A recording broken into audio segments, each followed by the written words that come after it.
ನಾನು ಯಾವತ್ತೂ ಕೂಡ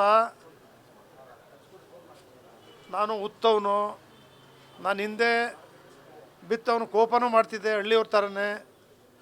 ಈಗ 75 ವರ್ಷ ನಾನು ಕೂಡ HD ದೇವೇಗೌಡರು ಅಷ್ಟು ತಾಳ್ಮೆ ಇಲ್ಲದೆ ಇದ್ದರೂ ಈಗ ಸ್ವಲ್ಪ ನಾವು ಅವರಲ್ಲಿ ಒಂದು 50% ಆದರೂ ತಾಳ್ಮೆಯಿಂದ ಇರಬೇಕು ಅಂತಕ್ಕಂಥ ಭಾವನೆ ಬಂದ್ಬಿಟ್ಟಿದೆ.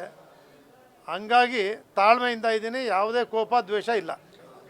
ನಾನು ಹೇಳಿದ್ದು ಯಾವ ಸಂದರ್ಭದಲ್ಲಿ, ಸಿದ್ದರಾಮಯ್ಯನವರು ಕಳೆದ ಕಾಂಗ್ರೆಸ್ ಸರ್ಕಾರದ ಸಂದರ್ಭದಲ್ಲಿ ದಡದಕಳ್ಳಿ ಶ್ರೀನಿವಾಸ್ ಕಲ್ಯಾಣಕ್ಕೆ ಬಂದಂಥ ಸಂದರ್ಭದಲ್ಲಿ ನೀವು ಮುಖ್ಯಮಂತ್ರಿ ಆಯ್ತಾರೆ ಅಂತ ಹೇಳಿ ಪುರೋಹಿತರ ಆಶೀರ್ವಾದ ಮಾಡಿದ್ರು. ಅದು ನೀವೆಲ್ಲ ಟಿ ವಿನಲ್ಲಿ ಹಾಕಿದ್ರಿ.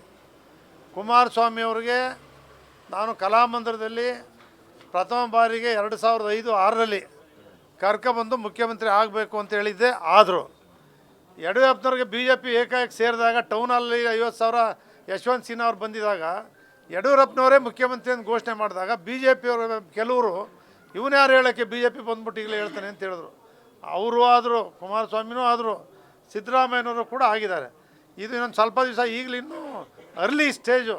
ಯಾರು ನಾನೇ ಮುಖ್ಯಮಂತ್ರಿ ಆಯ್ತೀನಿ ಅಂತ ಹೇಳಿದರೆ 2028ಕ್ಕೆ ಅವರು ಭ್ರಮೆ. ಯಾವತ್ತೂ ಕೂಡ ಜನರು ತೀರ್ಪು ಏನು ಕೊಡ್ತಾರೆ, ಮೆಜಾರಿಟಿ ಬಂದ ಮೇಲೆ ಆ ಶಾಸಕರುಗಳು ಮುಖ್ಯಮಂತ್ರಿಗಳು ಮಾಡಬೇಕೇ ಹೊರತು ನಾನೇ ಮುಖ್ಯಮಂತ್ರಿ ಅಂತ ಯಾರೇ ಹೇಳಲಿ, ನಾನೇ ಹೇಳಲಿ, ಯಾರು ಹೇಳಿ, ಇದು ಯಾರಾದರೂ ಕೂಡ ಮುತ್ಸದ್ದಿಗಳು ಹೇಳ್ತಕ್ಕಂಥ ಮಾತುಗಳೆಲ್ಲ. ನಾನು ಈ ಸಂದರ್ಭದಲ್ಲಿ ಇಂಥವರೇ ಮುಖ್ಯಮಂತ್ರಿ ಆಯ್ತಾರೆ ಅಂತೇಳಿ ಹೇಳಲಿಕ್ಕಾಗೋದಿಲ್ಲ. ಮುಂದೆ ಪ್ರಾರಂಭ ಆದಮೇಲೆ ಹೇಳ್ತೀನಿ.